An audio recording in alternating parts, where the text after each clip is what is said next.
मन का ना स्थिर होना और मन का स्थिर होना, इस भेद को समझना चाहिए। जीवन में सबसे बड़ी बात है मन वश में होना। लोगों को बाह्य उपलब्धियों पर ध्यान है, आंतर उपलब्धि पर ध्यान नहीं। बाहरी उपलब्धियां देखने में आती हैं, बड़ा मकान बना है, बड़ा परिसर है, बड़ी गाड़ी दरवाजे पर खड़ी है, बाल बच्चे ज़्यादा हैं, धन दौलत खूब है, मान बड़ाई पद प्रतिष्ठा है, महाराज जी का भी बहुत बड़ा आश्रम है, बहुत चेले हैं, बड़ा प्रचार है, बड़ा नाम है, ये सब देखने में आता है। इसलिए इसी की साध लोगों के मन में होती, ऐसा मेरा होता।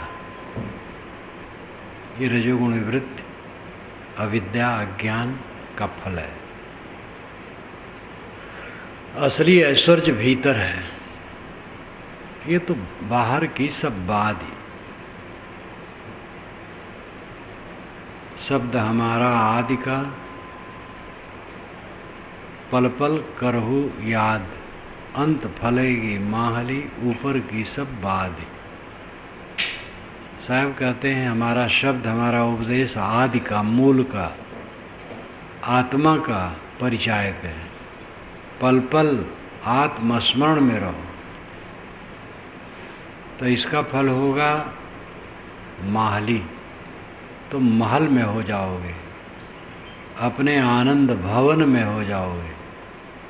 ऊपर की सब बात ही, ऊपर की तो सब बात व्यर्थ है। जवानी क्षणिक, सौंदर्य क्षणिक, मान क्षणिक, प्रतिष्ठा क्षणिक, गुरु आई और मान बढ़ाई, रिद्ध सिद्ध सब जात नसाई, या में सकल जगत अरजाना, काल कला को मरम न जाना। तो बाह्य दृष्टि होने की वजह से बाहरी उपलब्धियों का मूल्य लगता है। जब ज्ञान द्वारा, गुरु उपदेश द्वारा बात समझ में आए कि आंतरिक ऐश्वर्य मुख्य है,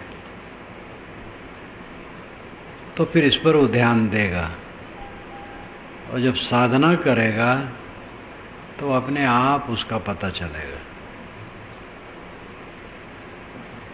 जो रोज रोज अकेले में नहीं बैठता है, अकेला नहीं होता है, वो अपने आंतरिक ऐश्वर्य को नहीं समझ सकता है।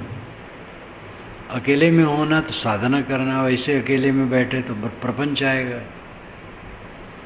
रोज अकेले में एक बार, दो बार, तीन बार, चार बार हो, स्वाध्याय ध्यान चिंतन करो, अपने पर सोचो, तब धीरे धीरे धीरे धीरे थाह लगेगी। पारख दृष्टि प्रबल जब, सत्संगति अति जोर, रात दिना चिंतन करे, तब पावे कहूँ ठौर। ये विशाल देव की साखी है।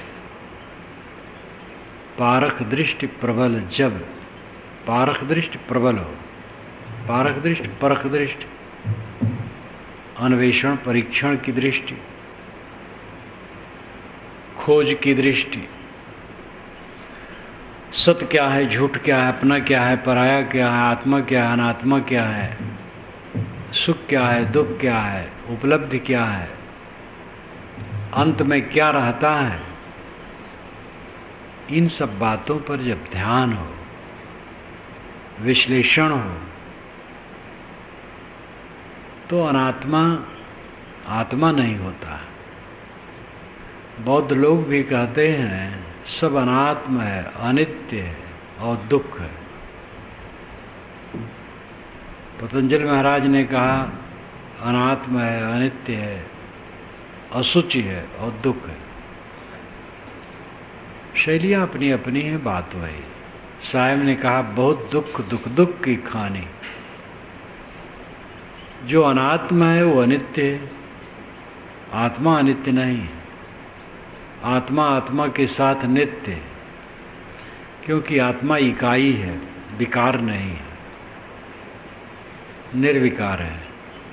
वो जहाँ रहता है अपने आप रहता है, जागृत में, स्वप्न में, सुषुप्ति में, ये अवस्थाओं में और काल में, पहले पीछे मध्य में और देश में, बड़ौदा में रहे तो, अहमदाबाद में रहे तो, इलाहाबाद में रहे तो, रायपुर में रहे तो, रूस चीन में रहे तो, किसी देश में, किसी काल में, किसी अवस्था में आत्मा से आत्मा अलग नहीं होता है, और सब अलग है, सब नकली है। तो आत्मा के अलावा जो है वो अनात्मा है।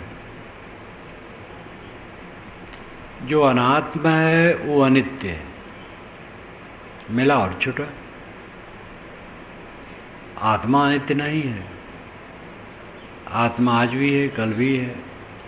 आत्मा के साथ आत्मा नित्य है।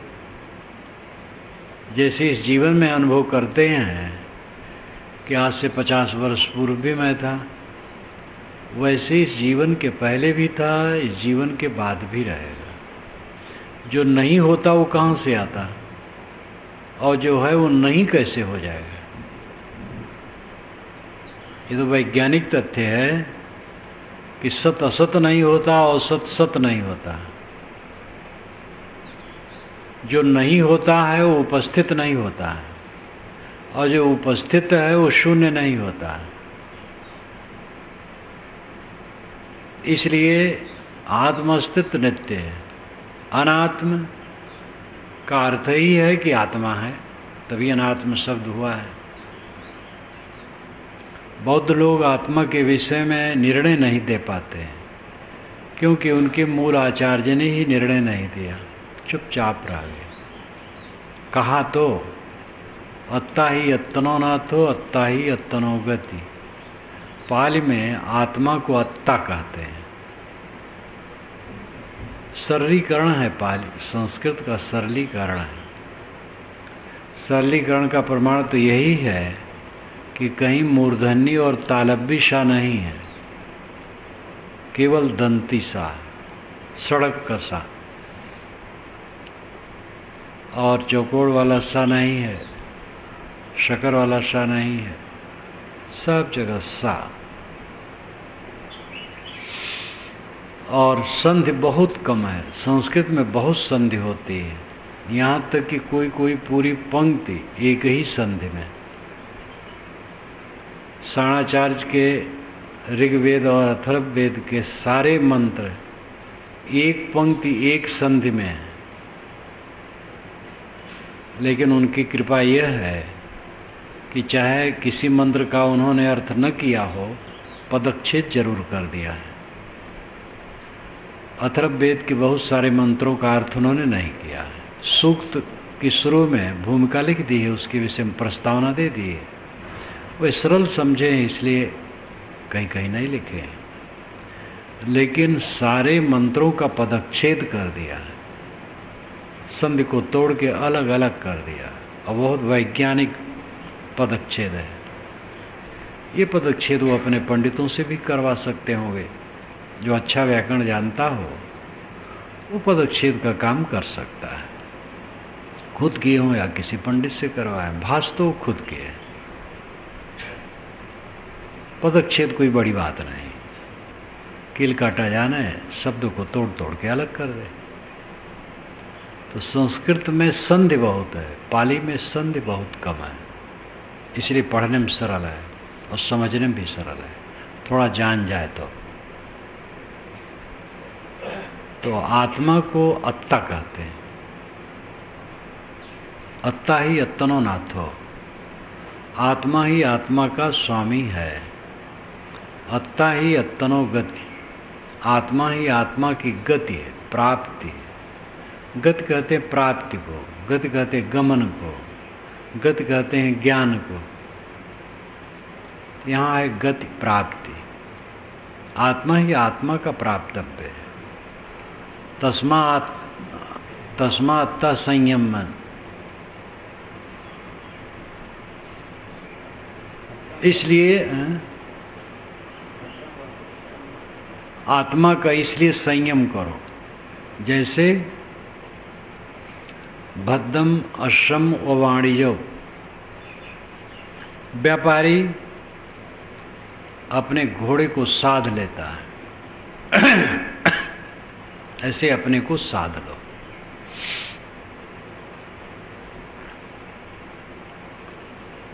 तो आत्मा तो उन्होंने कहा, लेकिन विश्लेषण नहीं किया। और मार्गों में, सांख्य में, वेदांत में, पारख में विश्लेषण है, इसलिए यहाँ भ्रम नहीं है, उनके यहाँ भ्रम है। अब आगे चल कर के वो अनात्मवादी भी हो गए सब लोग। उनका मौन रहना अनात्मवाद का कारण हो गया। एनी विसेंट ने लिखा है, जो थियोसॉफिक सोसाइटी है, क्या है थियोसॉफिकल सोसाइटी, उसकी अगुआ कि बुद्ध के मत का भारत में उच्छिन्न होने का कारण अनात्मवाद भी एक है, क्योंकि वो युग था शास्त्रार्थ का। तो शास्त्रार्थ वाले ललकारते थे कि आओ शास्त्रार्थ हो जाए, तो बड़ी सभा लगती थी। तो पूछते थे कि निर्वाण किसका, तो कहते मत पूछो किसका, ये पूछो कैसे। भाई कैसे तो ठीक है पूछेंगे, लेकिन किसका। तो आत्मा के विषय में मौन है तो किसका बताओ। तो उत्तर नहीं दे पाते थे, तो हार जाते थे। हार जाने से लजा जाते थे, तो धीरे धीरे चीन तिब्बत पकड़ते चले गए, और उधर तंत्र मंत्र भर गया उनमें। महायान मार्ग उसमें निकला, जिसमें कहा गया कि पूरे संसार का कल्याण हम चाहते हैं। जब तक कोई जीव बचा है कल्याण के लिए, मैं अपना कल्याण नहीं चाहता। ये भावुकता किसी का कुछ नहीं, महानाड़ीपन। और इसी उदारता के चक्कर में पढ़ते पढ़ते वो तंत्र मंत्र तक पहुंच गए, और बहुत बुरी दशा हो गई। खान पान सब खराब, आचरण खराब, धीरे धीरे धीरे धीरे पतन हो गया। राहुल सांकृत्यायन ने बुद्धचर्या के आरंभ में विस्तार से इसको लिखा है, और यही तथ्य है। तो वह आत्मा पर प्रकाश न डाले निर्णय पूर्वक। वैसे तो पूरे त्रिपिटक में कहीं नहीं लिखा है कि आत्मा नहीं होता है। अब आत्मा शब्द आया आत्ता के रूप में, क्योंकि पूरा त्रिपिटक पाली में है।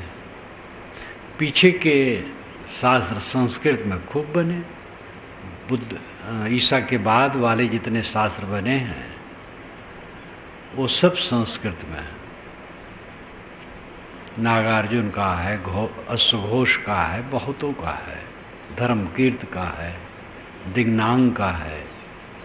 ये सब बड़े बड़े महारथी दार्शनिक हुए हैं जो संस्कृत में लिखे। तो अनात्म वो बारंबार कहते हैं, अनात्मानित दुख। अनात्म शब्द अनित्य की अपेक्षा से होता है, और अनित्य नित्य की अपेक्षा से होता है, और दुख सुख की अपेक्षा से होता है। अनात्म है इसलिए आत्मा है। अनात्म दुख देता है किसको? आत्मा को। दूसरा दुख देता है, दूसरे खटा दो दुख नहीं होगा। द्वैत अनात्म है, जड़ दृश्य अनात्मा है, चेतन आत्मा है। आत्मा नित्य है और जड़ दृश्य नित्य है, वो मिलता है छूट जाता है, इसलिए वो दुख है। अब आत्मा में दुख नहीं, कोई अपनी इकाई में दुख नहीं, आग को आग जलाती नहीं, दूसरे को जलाती। विजाति दुख देता, स्वजाति नहीं। इसलिए अनात्मा, अनित्य और दुख बौद्ध कहा करते हैं। और उसके पीछे आत्मा नित्य और सुख है। आत्मा है जो स्वयं बोलने वाला, सोचने वाला है, और वो नित्य है, अपनी अनुभूति सब समय करता है, और वो सुख स्वरूप है। अपने में रहे बस, कोई दुख नहीं, कोई दुख ना हो ना सुख है। और तो दुनिया का सुख खुजलाहट है, संयोग का सुख खुजलाहट है, और उसका परिणाम दुख है। असली सुख है दुख न होना। दुख ना हो तो सुख की जरूरतें नहीं है। भूख नहीं लगी है तो भोजन की जरूरतें नहीं, प्यास नहीं लगी पानी की जरूरतें नहीं। पानी में सुख होगा जब प्यास का दुख होगा, भोजन में सुख होगा जब भूख का दुख होगा। दुख ना हो तो सुख की जरूरत नहीं। आत्मा सुख स्वरूप, आनंद स्वरूप जो कहा जाता है, इसका मतलब है उसमें दुख ही नहीं। दुख उत्पन्न होता है देह से और मन से। ये द्वैत खड़ा हो गया, इसमें दुख है, और इसका निषेध तो सभी करते हैं। अन्य लोग भी करते, बौद्ध लोग भी करते हैं। शरीर की नश्वरता, इसकी गंदगी और इसकी विभत्सता, दुख रूपता, तो काफ़ी उस पर चिंतन करते हैं। साधना सब वही है, केवल बुद्ध का मौन रहना। उनके यहाँ अनात्मवाद हो, उस समय विवाद बहुत था। बुद्ध शायद बहुत कोमल मन के थे, कुछ सूझे ऐसी हो गई कि छोड़ो, इस चर्चा नहीं करूँगा इसके विषय में, झगड़ा काम करना है, जिससे आत्मक कल्याण हो करना है बस। ऐसे सूझ है, सूझ सब अलग अलग हो जाती है। उसी समय महावीर स्वामी थे, कट्टर आत्मवादी थे, उनसे जेठ थे, एक क्षेत्र था, दोनों एक क्षेत्र में घुमा करते थे, मुलाकात भी होती होगी। वह कट्टर आत्मवादी थे और वह कट्टर शाकाहारी थे। अब बुद्ध की सूझ हुई कि प्रसाद में जो मिल जाए खा लो, तुम न मारो, तुम मारने का आज्ञा न दो। नेपाल में शांति चाहिए, तो एक भिक्षु बुद्ध का कोई अस्थि पदार्थ था, लंका में रखा होगा या काल्पनिक ही हो, यह है कि वो जहाँ जाता है वो पदार्थ शांति हो जाती है। तो नेपाल सरकार ने निमंत्रित किया। नेपाल में बुद्ध मत काफ़ी है, तो लंका से वह एक बड़े बौद्ध संत गए उसको लेके। तो उनके लिए बकरे मुर्गे इत्यादि लाए गए। जानते थे कि सब मांसाहारी होते हैं। उन्होंने कहा, अरे छोड़ दो इनको, ऐसा मत करो, दया का पाठ तो है, मारो मत। तो ले गए, मार के लाए तो ले लिए। तो प्रश्न आया है कि भगवान, लोग कहते हैं बौद्ध लोग मांस खाते हैं, हिंसकी हैं, गलत हैं, तो बुद्ध से कहलाया गया है। जो कुछ पाली में भी लिखा गया है बुद्ध के निधन के 500 वर्ष बाद लिखा गया है। तो कितना वो कहे थे, कितना बनाया गया तो पता नहीं। ये मैंने बुद्ध क्या कहते भूमिकम लिखा है। तो उन्होंने कहा, भिक्षुओं, एक गृहस्थ है भक्त, वह एक भिक्षु को निमंत्रित करता है, और भिक्षु कोई कामना नहीं करता हमें ये चीज़ खाने को मिले। वो जाता है, उसके बिछे हुए आसन पर बैठ जाता है, और भक्त परोस करके भोजन उसके सामने रख देता है, वो खा लेता है। तो उसको क्या दोष है? वो तो जानता भी नहीं था वो क्या खिलाएगा। और अगर उसने मांस दिया है तो जानवर को मारने की तो साधु ने आज्ञा नहीं दी है। अब जो सहज मिल गया खा लिया, उसको क्या दोष है? इसको बड़े विधान पूर्वक लिखा गया है। उनकी शैली ऐसी है बौद्धों की, लेखकों की, कि वही शैली हर जगह लिखते, थोड़े थोड़े में बिल्कुल पूरा कुल लिखते हैं।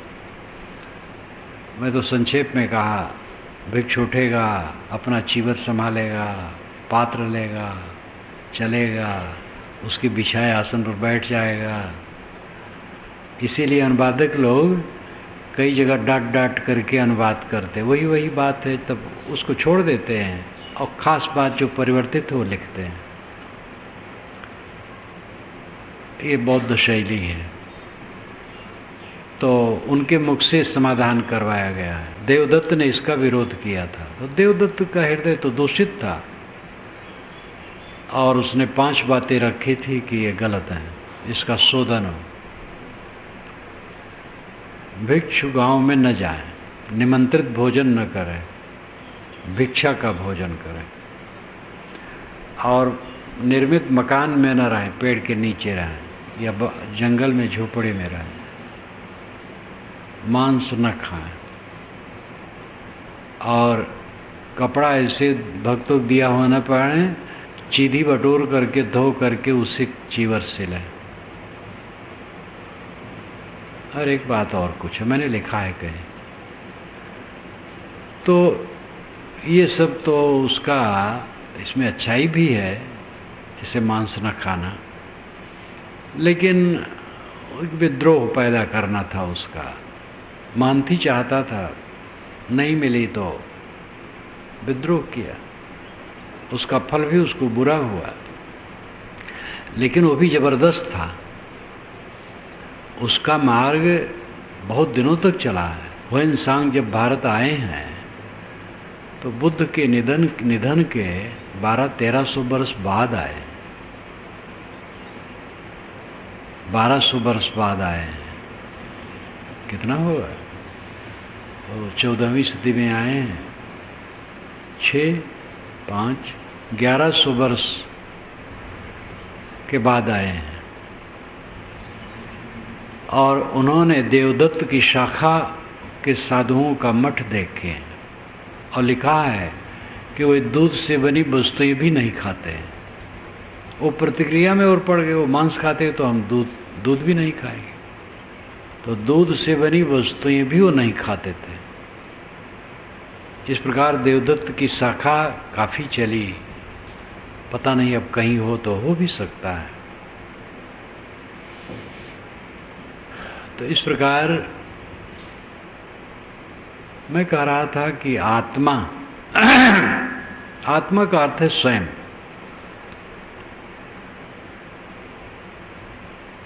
मन क्यों नहीं ठहरता? रजोगुण भरा है, मन में रजोगुण है। तम गुण से आलस्य, नींद के समय नींद आना तो ठीक है, बाकी समय निद्राल जैसे रहना, अस्तंभ जैसे, कुछ करने की इच्छा ना होना, आलसी बने पड़ा रहना, क्रोध, भोग की इच्छा बहुत होना लेकिन काम करने की इच्छा न होना, ये तमगुण है। रजोगुण है भोग की इच्छा होना लेकिन परिश्रमी होना, मेहनती होना, जागरूक होना, अपने काम में जो अपना लक्ष्य है उसमें खूब तत्पर होना, लेकिन ऐश्वर्य की इच्छा रखना, चकर मकर की इच्छा रखना, ये रजगुण है।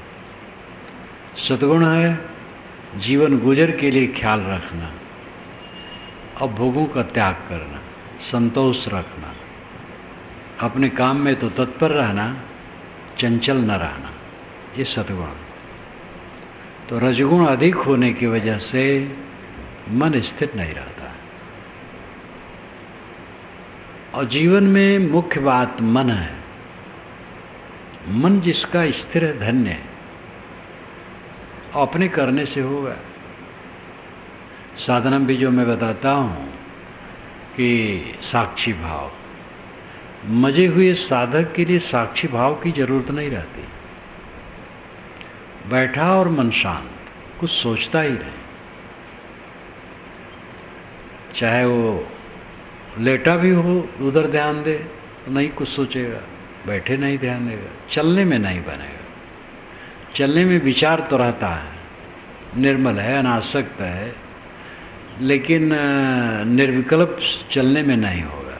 बैठ के होगा या लेटे होगा। लेटे में नींद आने का भय रहता है।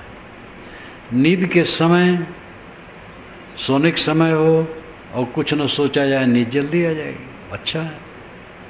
लेकिन ध्यान के लिए तो नींद ठीक नहीं है। तो परिपक्व साधक तो ध्यान देता है कि मन शांत होना चाहिए, बस शांत। साक्षी भाव की जरूरत नहीं, दृष्टा होने की जरूरत नहीं, दृश्य ही लुप्त, निर्विकल्प। लेकिन ये परम शक्ति का फल है। जब खूब अभ्यास हो, वैराग बढ़ जाता है, तभी होता है। कोई भी कर सकता है, यही जीवन का फल है। अडोल, अचल, निर्मल। रजगुण अधिक है, इसलिए चित्त स्थिर नहीं होता है। रजगुण को घटाना चाहिए और उसका सांगोपांग उपाय करना चाहिए, अंग उप अंग। खान पान, देखना सुनना, लेना देना, व्यवहार बर्ताव, सब में संयम करना चाहिए, तब काम होता है। खान पान सात्विक रखो, सादा भोजन, सुपाच्य भोजन, संतुलित भोजन। जीव की लालच में न पड़ो। भूल हो जाए तो फिर वैसा न दोहराओ। रोज रोज खाना है, भूल कभी हो सकती है, तो फिर आगे सावधान हो जाओ। संतुलित खाना, सात्विक खाना, सुपाच्य खाना,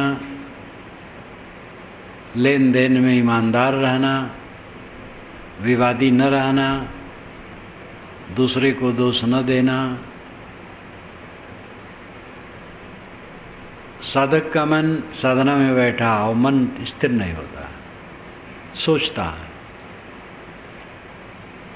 एक तो साथ सोचना होता, जो कुछ ख्याल है वही सोच रहा है, और एक गांठों वाला सोच होता है, वो कठिन होता है। किसी ने हमारी बुराई की है, निंदा की है, नुकसान पहुंचाया है, सभा में मेरा अपमान किया है, तो ये जबरदस्त गांठ हो जाती है। या कोई हमारा बहुत प्यारा है, तो दूसरी गांठ है मोह।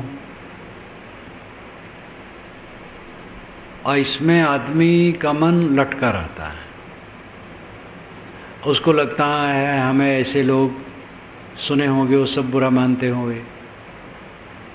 अपमान बोध हरदम हो रहा है, सम्मान बोध हो रहा है, जहाँ अच्छा अच्छा मिला सम्मान बोध हो रहा है। लोग हमें ऐसा सोचते होंगे, वो सब अपनी दुर्बलता है। कोई क्या सोचता है इसकी कोई कीमत ही नहीं। कीमत है हम क्या सोचते हैं। पूरी दुनिया हमारा तिरस्कार करता हो और सभी लोग सोचते हो बहुत खराब आदमी, तो उसमें कुछ फर्क नहीं पड़ता। और सभी लोग सोचते हो जीवन मुक्त है, तो भी फर्क नहीं पड़े, कोई लाभ नहीं होगा उससे। कोई क्या सोचता है, ये जो सोचता रहेगा उसका मन क्या स्थिर होगा। और ये व्यवस्था अज्ञान से है। क्या करें, हमारी इतनी निंदा हुई, इस प्रकार बेइज्जत किया गया, क्या करें, कैसे मन स्थिर हो। तो रोते रहो, करो चंचलता, क्या करो। अरे कोई कुछ करे, क्या मतलब होता है। विवेक बलवान होता है जब, तो द्वंद्व समाता नहीं, रही सुकाहू गांस। कबीर साहब ने कहा काहू को गांस रही। पूर्ण साहब ने टीका की काहू कहिए बेपारखी, बेपारखी को गांस फांस लगती है, पारखी पर नहीं लगती। पारखी मतलब जो समझे परख है, खाली पारखी नाम से नहीं। जो परख के त्यागे वो पारखी। तो रही सुकाहू घास, अविवेकी को घास फांस है, विवेकी को कुछ नहीं। हमारे लिए कोई क्या सोचते हैं कोई मूल्य इसका नहीं है। हम अपने लिए क्या सोचते हैं, तो इसमें क्यों मन दौड़ दौड़ करके वही सोचता है। हमारा अपमान हुआ, हमारा तिरस्कार हुआ, हमें लोग अच्छा नहीं मानते हैं, कई लोग हमारे लिए दृष्टि खराब रखते हैं, वो दूसरों से भी कहेंगे, दूसरे लोग भी हमें खराब कहेंगे।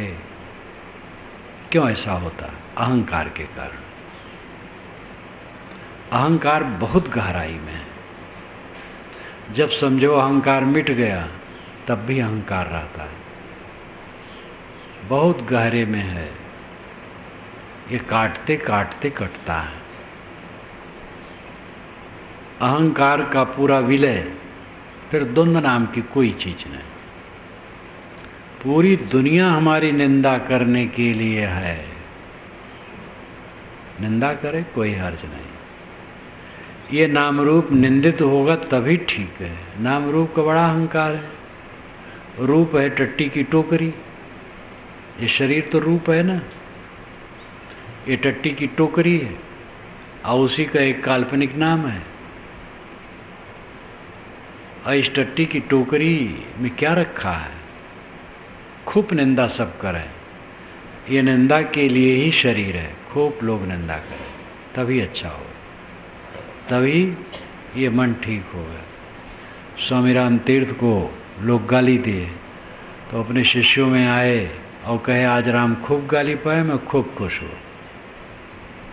विवेकवान थे, बहुत तेजवान थे, भावुक भी थे। अंतिम में तो वे लाल कपड़ा छोड़ दिए थे, लंबा आगरखा पहनने लगे थे। जीवित रहते तो पता नहीं कितना परिवर्तन होता उनमें। बड़े भावुक थे, वैराग्यवान थे, भावुक थे। लाल कपड़ा, वहाँ हरिद्वार ऋषिकेश में लाल कपड़े वाले को देखते थे, बहुत लाल कपड़े वाले ठीक ठाक नहीं। परंतु इस प्रकार भावुकता से कोई फायदा नहीं। सफ़ेद कपड़े में भी खराब होते हैं, लाल कपड़े में भी अच्छे होते हैं। ये तो उनका विषय था, लेकिन भावुक थे और सरल थे, उदार थे, निर्मल मन के थे।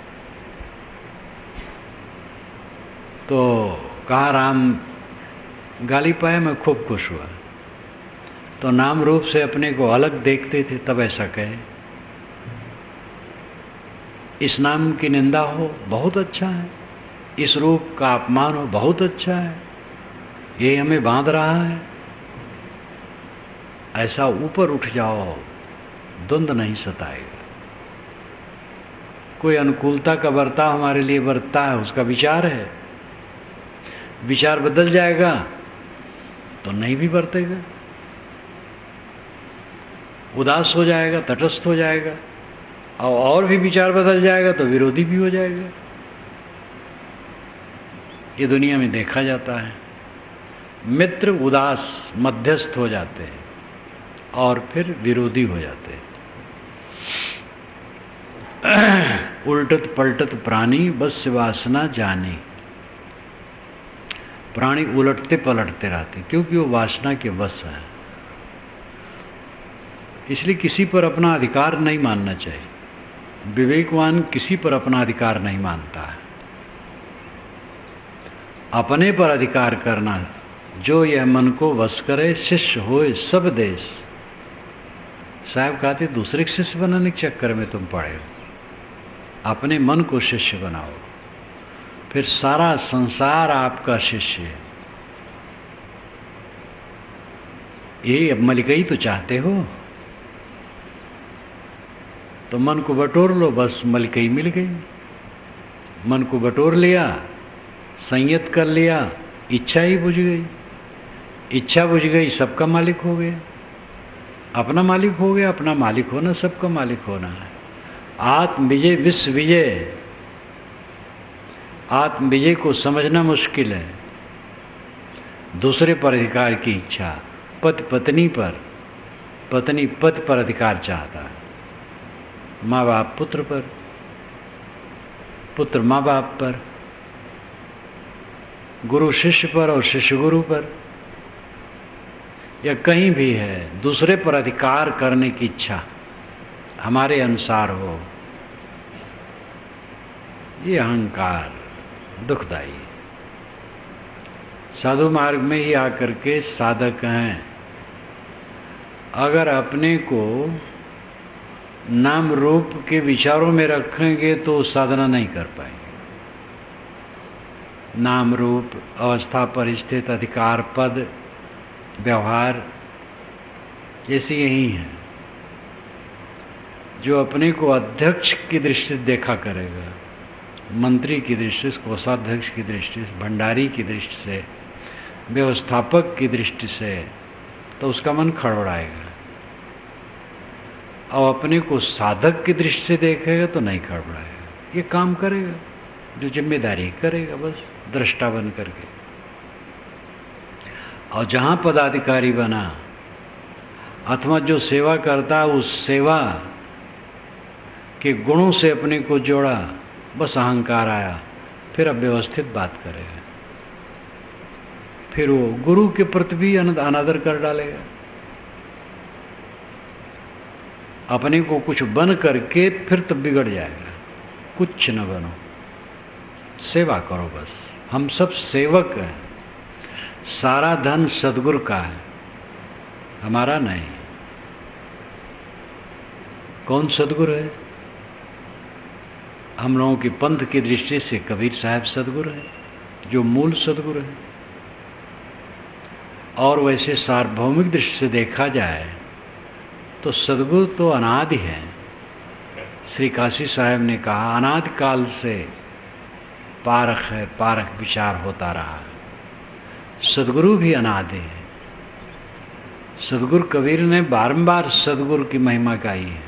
जाको सद्गुरु ना मिला, व्याकुल दोह दिस धाय। हर जगह पदे पदे उन्होंने सद्गुरु की महिमा गाई है। बीजक के अलावा वाणी में तो है ही है, बीजक में ही बहुत काफी है। बिना सद्गुरु को किसी को रास्ता मिलता है? किसी को नहीं मिलता। अब किसी को मानसिक विकार हो गया हो, गड़बड़ी के कारण किसी को ऐसे गुरु मिले हों जो जरा ठीक ठाक नहीं रहे और भड़क गए हों, तो अगुरु का वो प्रचार करने लगे हों, तो ऐसा हो सकता है। इसके विषय में भी तो ये अपनी मानसिक ग्रंथ ही मानी जाएगी।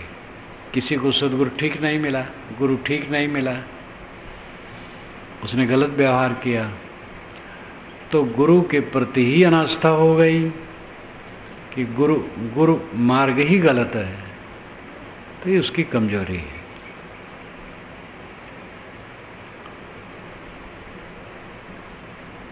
सद्गुरु का महत्व है। बिना सद्गुरु के रास्ता कोई दिखा नहीं। अहंकार तो होता है, हम तो सब जान गए। अरे जान तुम क्या गए?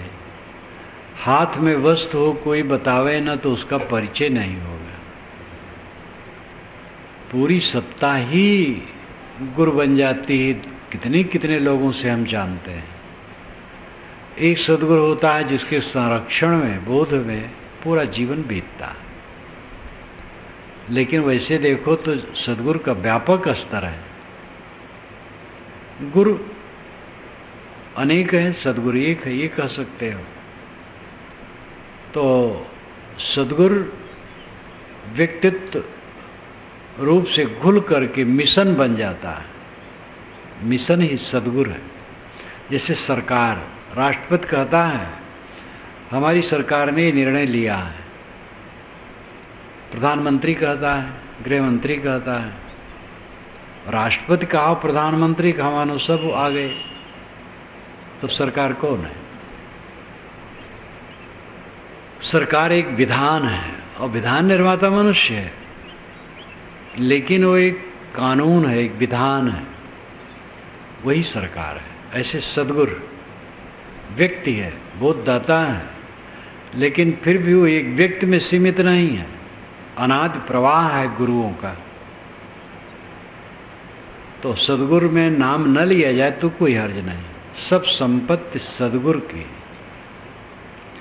हम लोग के लिए तो सदगुरु कबीर अंतिम सदगुरु है, मूल सदगुरु है। फिर बीच में जितने सदगुरु हुए और फिर हमारे गुरु जो हमें बोध दिए हुए, ये तीन में हम विभाजित कर लेते हैं। और सहज रूप में सदगुरु काफ़ी है, सारी संपत्ति सदगुरु की है और सदगुरु के हम सेवक हैं और कुछ नहीं। ये भाव रख करके निर्माण होके काम करो। अहंकार के कारण चित्त चंचल रहता है। जितना अहंकार कटेगा चित्त की चंचलता घटेगी। खान पान सादा संयमित व्यवहार, अब कोई झंझट वाला काम करेगा, लंद फंद, लड़ाई झगड़ा, कलह प्रिय रहेगा, वो क्या शांति पाएगा। लोभ बहुत रहेगा, इतना हो जाए उतना हो जाए, उसको शांति क्या मिलेगी। मेहनत करेगा, मेहनत में जो मिलेगा संतुष्ट रहेगा, उसको शांति मिलेगी। भोग का रास्ता अलग है, योग का रास्ता अलग है। भोग के पीछे हाथ धो करके दौड़ने वाला शांति कभी नहीं पा सकता है। भोग को तिरस्कृत करने वाला शांति पाएगा, वो चाहे गृहस्थ हो चाहे साधु। एक सेठ मुझसे बात करते थे, बताते थे कि एक सौदा तय हुआ तो मुकर करके ज़्यादा दाम कहा। मैंने कहा ठीक है, तुम ज़्यादा दाम को वही मैं दूंगा, मैं पैसे का गुलाम नहीं हूँ। और मैंने दे दिया, पैसा मेरा गुलाम है। तो सब सेठ सब धनी लिप्त ही होते हैं, ऐसी बात नहीं है। बड़े बड़े विचारक होते हैं, उनमें भी बड़े बड़े संयमी होते हैं। वे धन के लिए पाप नहीं करते हैं, बात के पक्के होते हैं, विवेकवान होते हैं। कहीं भी विवेकवान हो सकते हैं। धन के गुलाम न रहो, धन को गुलाम बनाओ। दुनिया की वस्तुओं के गुलाम न बनो, उसको अपना गुलाम बना लो। तो थोड़ा सा अंतर है। चाबी जब एक तरफ घूमती है तो ताला खुल जाता है, और दूसरे तरफ घूमती है तो ताला बंद हो जाता है। वही चाबी है, वही ताला है। वैसे वही मन है, वही तन है। दृष्टि बदली तो सृष्टि बदली। जब ये दृष्टि हो जाती है कि हमें शांति चाहिए, परम तृप्ति चाहिए, परमानंद चाहिए, तब उसके रास्ता में वो लग जाता है। ये रास्ता कौन है? तो ये रास्ता त्याग का है, निर्विवादित्व का है, झगड़ा का नहीं। तनिक तनिक बात को लेकर झगड़ गए, शांति खो गई और बढ़ गया। लोग 150, 200, 400, 1000, 2000 रुपए की ज़मीन के लिए लाखों लाखों खर्च करके मार पीट, जेल, सजा सब भोगते हैं। अविवेक के कारण है। विवेकवान संभल करके चलता है, बचा के चलता है, हर जगह बचा के वो सुखी रहता है। अहंकार को मिटाए बिना ये बात समझ, जो सूक्ष्म विषय है अंतिम, मन क्यों नहीं ठहरता है। हमें बहुत लोग बुरा मानते हैं, सब सोचते होंगे बड़े बुरे हैं। अब बार बार वही हो रहा है, बुरे समझते होंगे, बुरे समझते होंगे। अब हमारे बड़े प्रेमी हैं, बड़े सेवक हैं, हमें हाथों में लिए रहते हैं, सिंपल का। तो ये मोह और बैर, राग और द्वेष, ये अहंकार के कारण है। हमें कोई नहीं बुरा कह रहा है, कोई भला नहीं कर रहा, और कहा आ रहा है उसका कोई मूल्य नहीं, सब सपना है। जितना अध्यास टूटेगा, दृश्य के प्रति अभाव होगा, सारी स्वप्नवत्ता समझ में आएगी, उतना अहंकार टूटेगा। जितना अहंकार टूटेगा उतनी आसक्ति टूटेगी। अब उतना चित्त स्थिर होने में सरलता होती चली जाएगी। इसलिए इस बात को समझने की जरूरत। साधारण आदमी अपना चित्त किसी प्रकार एकाग्र कर ले, थोड़ा कोई क्रिया योग में थोड़ा आदत तो बनाए, बहुत अच्छा है, कुछ तो करे। लेकिन आगे चलने के लिए अहंकार का विसर्जन साधक की सबसे बड़ी साधना है। अहंकार दुश्मन है, महाशत्रु अहंकार है हमारा। हंता माँ सब ही पड़े हंता देखे साध, हंता ते न्यारा रहे गुरमुख दृष्टि आबाद। श्री रामराज साहब ने कहा सारा संसार अहंकार में पड़ा है, जो अपने अहंकार को देखे वो साधु है। और हंता ते न्यारा रहे, अहंकार से अलग रहे, गुरमुख दृष्टि आबाद, गुरमुख दृष्टि से रहे तो बाधा रहित रहेगा, विनम्र रहे, सिर झुका के चले। अहंकार छोड़ दो, सब जगह सुख है। अहंकार करोगे आपका साथी आपको पसंद नहीं करेगा, आपका लड़का आपको पसंद नहीं करेगा, आपका शिष्य आपको पसंद नहीं करेगा। अपना अहंकार तो प्यारा रहता है, दूसरे का अहंकार प्यारा किसी की नहीं रहता है। अपना अहंकार छोड़ो, शीतल हो जाओ। ये समझ लो कि कोई हमारे लिए कुछ कहता रहे, कुछ फर्क नहीं पड़ेगा। हमारा मन शांत रहे, बस वैकुंठवास है, परमानंद है। कोई क्या हमारे लिए सोचता, सोचने दो, क्या फर्क पड़ता, चाहे जो सोचे। किसी के सोचने से हमारा हानि लाभ क्या है? हमारे सोचने से हमारा हानि लाभ है। हम ऐसा सोचें जो सही हो, और फिर न सोचने की स्थिति में जाएं, शांत। तो मेरे कथन का मुद्दा रहा कि मन क्यों नहीं ठहरता है, और क्यों ठहरता है? रजोगुण है, अहंकार है, इसलिए मन ठहरता नहीं। क्यों ठहरता है? रजोगुण शांत हो जाता है, अहंकार शांत हो जाता है तो ठहरता है। रजोगुण ऐश्वर्य चाहता है, सतोगुण ऐश्वर्य नहीं चाहता है। जहाँ ऐश्वर्य चाहोगे चित्त नहीं ठहरेगा, ऐश्वर्य चाहोगे, अहंकार तो उसमें विद्यमान है, वो तो ऐसा सांप है कि हद है। रजोगुण और अहंकार एक दोनों से जुड़े हुए हैं। जितना अहंकार मिटेगा रजोगुण मिटेगा, जितना रजोगुण मिटेगा अहंकार मिटेगा, और जितना ही मिटेंगे चित्त शांत होगा। शांत चित्त व्यक्ति धन्य है। और ये काम सबको करना चाहिए। यही काम करने वाले कम है। जिनको सूझ हो धन्य, सूझ तो हुई, फिर लगे तो घबराए कोई ना। ध्यान में भी ध्यान दो, नींद न आवे, तंद्रा न आवे। तंद्रा है सपना जैसे होने लगना, और नींद सो जाना, ये नहीं होना चाहिए। पूरा जागृत रहो और अपनी साधना में रहो। यही सोच के बैठो कि शरीर अस्थिपंजर है, हड्डी का ठाट है, टट्टी पेशाब भरी है, मैं शुद्ध चेतन हूँ। इसी भावाकार में रहो। महासमाधि है। देह की असत्यता, अपवित्रता, अपनी पवित्रता का फर्क, इसको सोचे, महासमाधि है। जब साधना में लगोगे तो नए नए अनुभव होंगे। जो कुछ काम करो जम के करो, एकाग्र हो के करो, दृढ़ हो के करो, लालसा से करो। बिन शौक फकीरी मिट्टी है, बिना शौक के फकीरी भी मिट्टी है। फकीरी का शौक होना चाहिए। फकीरी के शौक का अर्थ है कि फकीरी के विरुद्ध जो हो उसका त्याग करना। तो चित्त क्यों स्थिर नहीं होता और क्यों स्थिर होता है?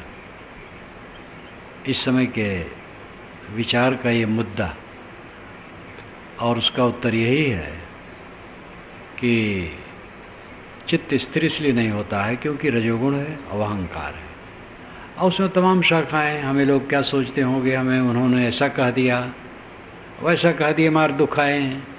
किसको कह दिया? नाम को कह दिया। नाम झूठ है, रूप झूठ है। कह दिया। कोई गलती है अपने में तो सुधार लो, नहीं गलती तो कहने दो। कोई सत्कार कर दिया, उसका मन है, इससे ऊपर उठो, तब चित्त स्थिर होगा, शांत होगा। अहम शुद्ध चैतन्य ज्ञान स्वरूपम अजरहम अमरहम अखंडम अनूपम अहम शुद्ध चैतन्य ज्ञान स्वरूपम अजरहम अमरहम। ये शब्द में त्रुटि है।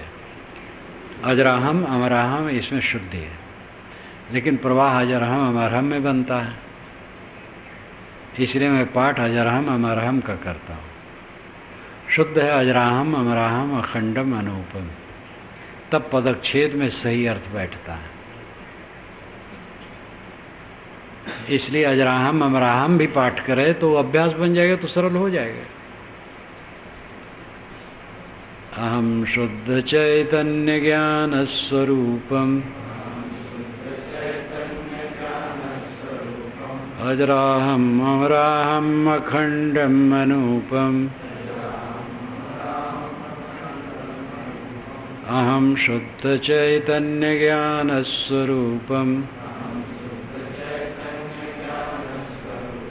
अजराहम अमराहम अखंडम अनूपम अहम शुद्ध चैतन्य ज्ञान स्वरूपम अजराहम अमराहम अखंडम अनूपम। अहम नाम मैं, अहम का अर्थ हम नहीं, हम बहुवचन होता है हिंदी में। अहम का मतलब मैं, एक वचन। अहम शुद्ध चैतन्य, मैं शुद्ध चैतन्य हूँ।